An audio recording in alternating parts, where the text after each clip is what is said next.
Welcome back everyone. My name is Sagar and we are back here with another video. So आज है day 168 हमारी POTD series का।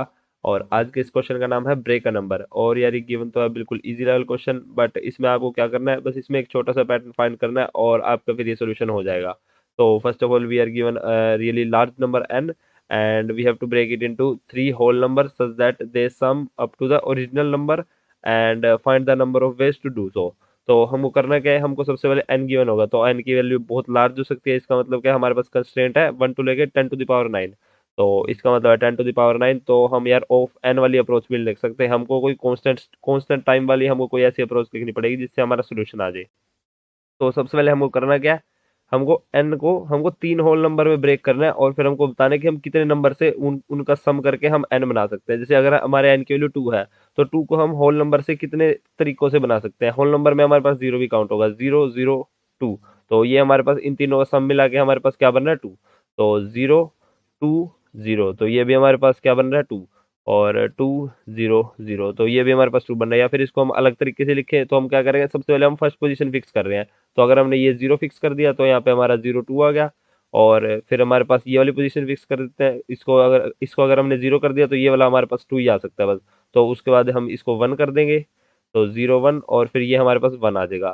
तो ये भी हमारे पास 2 आ गया। एंड इसके बाद इसको हम 2 बना देते हैं, 0 2 0। तो अब ये भी हमारे पास काम हो गया। इसके बाद ये हमारे पास 0 हो जाएगा, इसको हम 1 कर देंगे, ये 0 1।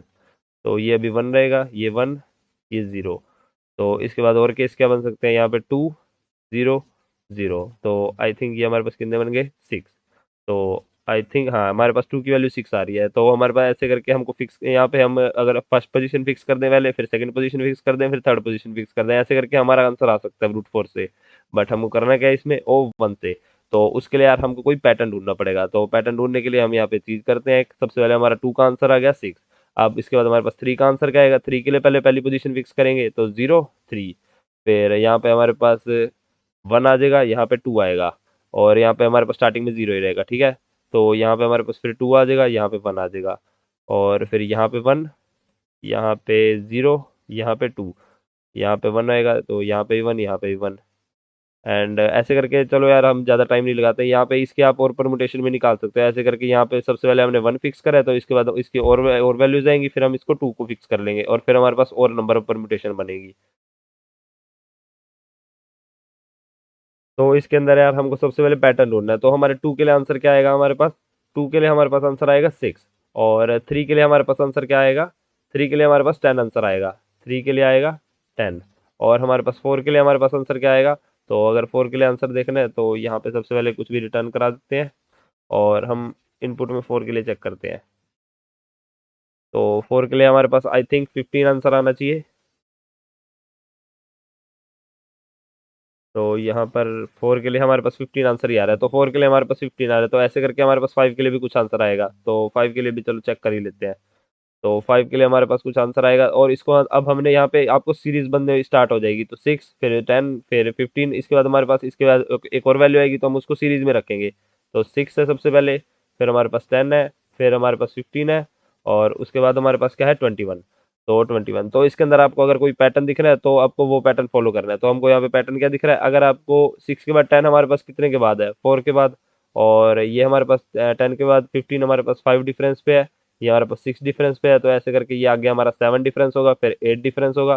तो आपको दिख रहा है ये हमारे पास एक सीरीज बन रही है, एपी सीरीज, तो जो इनका डिफरेंस बना रही है। तो हमको क्या करना है, हमको क्या निकालनी है, ये हमारे पास है सेकेंड वैल्यू, ये थर्ड वैल्यू, हमको निकालनी है nth वैल्यू। तो nth वैल्यू हमारे पास कैसे आएगी, तो सबसे पहले हमारे पास 1 के लिए हमारे पास क्या आंसर आएगा। तो 1 के लिए हमारे पास इसका 3 डिफरेंस आएगा, यानी कि 3 आंसर आएगा 1 के लिए। ओके हाँ, 3 आंसर ही आएगा 1 के लिए, 1 0 0 1 0 0 1 0 और 0 0 1। तो हमारे पास इसके लिए 3 ही आंसर आएंगे। तो यहाँ पे हम लिखेंगे 1 का आंसर। तो 1 के लिए हमारे पास 3 आ रहे हैं और इनका डिफरेंस 3। तो ये हमारे पास पूरा पैटर्न बन रहा है और हमको निकालनी है nth टर्म। तो nth टर्म के लिए हमको निकालना है आंसर। तो हम क्या करेंगे, हम एपी सीरीज में रख देंगे। हमको पता है सम ऑफ एपी सीरीज हमारे पास क्या होता है, इन सभी का सम। तो हम इन सभी का सम निकाल लेंगे अप टू n। और हम इन दोनों को माइनस कर देंगे, हम दो बार इनको लिखेंगे, यही चीज को हम दो बार लिखेंगे, 3 6। तो पहले इसको थोड़ा क्लियर करता हूँ। तो हम ये चीज़ दो बार लिखेंगे, क्यों? क्योंकि हमको इन दोनों चीज़ों को हम माइनस कर देंगे, जो ये दोनों है इन दोनों को माइनस कर देंगे, ताकि हमारे पास वो एपी सीरीज बन जाए। कौन सी? 3 4 5, जो इनका डिफरेंस आ रहा है, इन दोनों का डिफरेंस आ रहा है। तो हम इन दोनों को, ये जो दो सम है इनको लिखेंगे। तो इसको इरेज करते हैं, इसको एक स्टेप आगे लिखते हैं, क्योंकि हमको क्या कर रहे हैं? माइनस। तो एस इक्वल टू, यहाँ पे हम 0 लिख सकते हैं, तो 3, फिर हमारे पास 6 है, 6 के बाद 10 है, फिर 10 के बाद 15 अप टू, यहाँ पे हमारे पास क्या आएगा? n-1 टर्म, और यहाँ पे nth टर्म। तो ठीक है, अब इसके बाद हम क्या करेंगे? तो हमारे पास सम ऑफ n टर्म्स है, इन दोनों को माइनस कर देते हैं। तो ये दोनों को हम माइनस करेंगे तो हमारे पास क्या आएगा? तो 3 - 0 हमारे पास क्या आ गया? 3। और यहाँ पे 6 - 3 हमारे पास क्या आएगा? 3। और 10 - 6 4, फिर 5, फिर 6, फिर अप टू हमारे पास क्या आएगा? ये ये हमारे पास n - 1 टर्म। तो ये हमारे पास n - 1 टर्म आएगी, और यहाँ पे हमारे पास n आएगा -n। तो ये हम यहाँ पे नीचे वाली वैल्यूज को माइनस कर रहे हैं ना सारों को, तो नीचे वाली वैल्यूज का साइन चेंज कर रहे हैं, तो ये हमारे पास माइनस में आएगा। तो ये सिंबल हमारे पास माइनस। तो ठीक है, इसके बाद हमारे पास इक्वल टू 0 आएगा ये, क्योंकि ये दोनों हमारे पास टर्म आपस में कट जाएंगी, ये दोनों टर्म आपस में कट गई। तो आई होप आपको यहाँ तक ये समझ आ रहा होगा, ये हम बिल्कुल बेसिक मैथमेटिक्स कर रहे हैं। तो ये हमारा इधर एन नेगेटिव में है, तो उधर साइड जाके ये हमारा पॉजिटिव में हो जाएगा। और इधर ये 3 है, तो इस 3 को भी हम इस साइड ही ले आते हैं। तो ये 3 भी हमारा इस साइड आ जाएगा। तो ये -3 हो जाएगा, क्योंकि ये इधर प्लस में पड़ा है। तो ये इक्वल टू हमारे पास क्या हो जाएगा? 3 4 + 5 + 6 अप टू n - 1 टर्म। तो ये ये -1 ऊपर नहीं है, ये -1 ये नीचे है, ये इसके बेस में है, क्योंकि ये n - 1 टर्म है। तो ठीक है, इसको हम थोड़ा क्लियर करके n - 1 टर्म ही लिख देते हैं। तो हम इसको कैसे लिखते हैं? टी ऑफ एन लिख देते हैं, और T of N minus T of n - 1। तो अब ये थोड़ा देखने में क्लियर लग रहा है। तो ये हमारे पास अब वैल्यूज आ चुकी है। अब हम हमको ये बताइए, हमारे एपी सीरीज का सम है, तो एपी सीरीज के सम का हमारे पास फॉर्मूला क्या होता है? तो वो होता है हमारे पास n/2 into 2a plus n - 1 into D. तो ये हमारे पास फॉर्मूला होता है, जो डी हमारे पास डिफरेंस होता है, और एन होती है जो हमने वो टर्म निकालनी है, एन टर्म।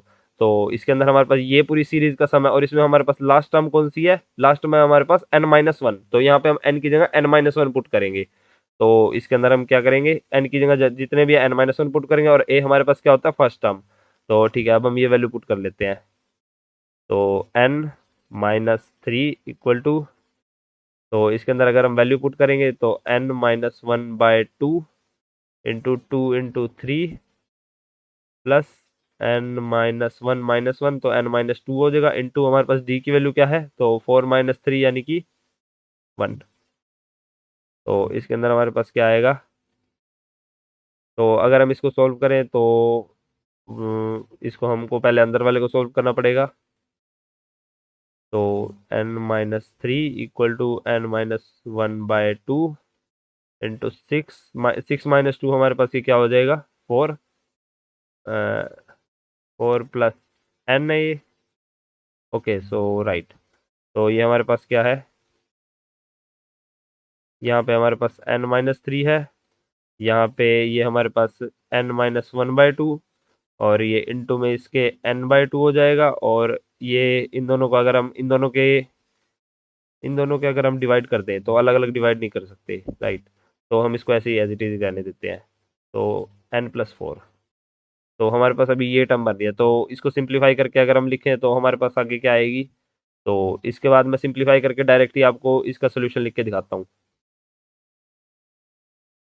तो यार सबसे पहले तो हमारे पास ये एन एन नहीं है, यहाँ पे ये हमारे पास एन टर्म है। तो यहाँ पे हमारे पास ये टी ऑफ एन लिख देते हैं, क्योंकि यार यहाँ पे भी हमने इसको एन टर्म बनाया था, तो यहाँ से एन टर्म थी, तो एन की जगह यहाँ पे एन टर्म आएगा। तो ये टी ऑफ एन मान लेते हैं इसको। और यहाँ पे ये इक्वेशन है, इसको मैंने आगे सोल्व करके देखा, इसका मैंने सोल्यूशन चेक करा। छोटे एग्जांपल के लिए ठीक आ रहा है, बट बड़े एग्जांपल के लिए हमारे पास गलत आ रहा है। तो इसको हम थोड़ा सा मॉडिफाई करेंगे, और यहीं से इसको चेंज करेंगे। तो इसको, ये दोनों लाइन को हम इरेज कर देते हैं, और इससे अच्छा हम दूसरा स्टेप लेंगे हम इसमें से। तो इसके अंदर हम क्या करेंगे? बिल्कुल सेम सेम तरीका ही हमने इसको सोल्व भी करना है। तो इसके अंदर हम क्या करें? ये 6 है, और ये सबसे पहले देखो, ये हमारे पास एक एक चीज है, और इसके अंदर हमारे पास दो चीजें पड़ी है। तो इसको, ये बाहर वाली टर्म को हम अंदर दोनों से अलग अलग से मल्टीप्लाई करा देंगे। तो हम क्या करेंगे, बाहर पड़े ये Tn-3, तो ये n टर्म है जो हमारा सोल्यूशन चाहिए हमको। तो हम क्या करेंगे, इसको दोनों को अलग अलग अंदर मल्टीप्लाई करा देंगे। तो n-1 को हम इससे मल्टीप्लाई कराएंगे तो ये क्या बन जाएगा, 3 × n-1, और ये 2 से 2 इसका कट जाएगा। एंड इसके बाद हमारे पास अंदर क्या आ जाएगा, ये n-1, ये n-1/2 पड़ा है, और ये इंटू में चला जाएगा n-2 के। तो दूसरी टर्म हमारे पास ये आ जाएगी। तो ठीक है, ये हमारे पास दूसरी टर्म आ गई है। एंड इसके बाद ये हमारे पास क्या आ जाएगा, तो ये -3 है, इसको भी दूसरी साइड भेज देते हैं। तो ये हमारे पास क्या आ जाएगा, ये हमारे पास 3 इधर प्लस में आ जाएगा, प्लस ये हमारे पास क्या आ जाएगा, 3n-3, प्लस ये हमारे पास अगली टर्म आ जाएगी n-1 इंटू n-2/2। तो ये हमारे पास अब आंसर, फाइनल आंसर आ चुका है, और इसको अब हमने कोड करना है। तो ये हमारे पास 3 से 3 कैंसिल हो जाएगा, एंड हमारे पास फाइनल क्या आएगा, 3n प्लस ये जो बाकी बची हुई टर्म है। तो इसको एक बार आंसर में लिख के देखते हैं।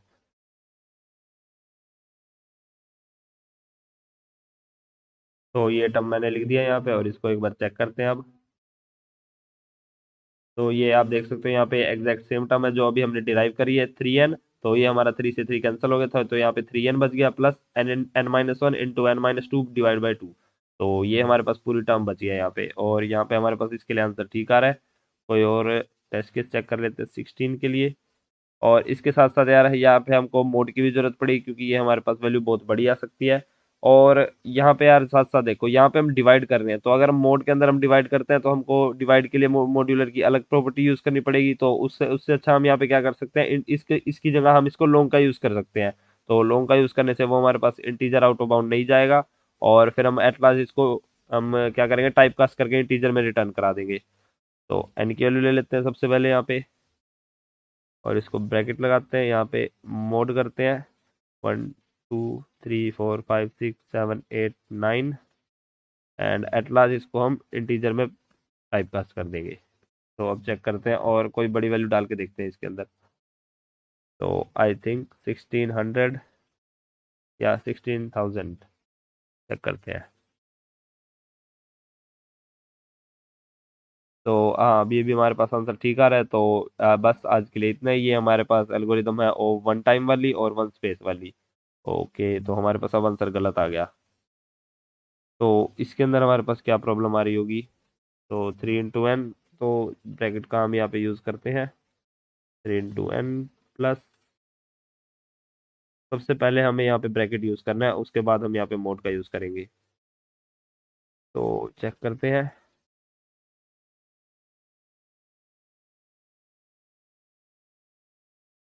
ओके, अब सबमिट करके देखते हैं। तो सबसे पहले हमको पूरी वैल्यू को मोड करना है, और उसके बाद हम एट लास्ट इंटीजर रिटर्न कराएंगे। तो बस आज के लिए इतना ही। अगर आपको ये एल्गोरिदम समझ आई हो, अगर आपको ये जो हमारे पास डिराइव करा है हमने पूरा फॉर्मूला, अगर आपको ये समझ आया हो, तो यार एक बार वीडियो लाइक कर देना, और चैनल को भी सब्सक्राइब कर देना। And thank you for watching.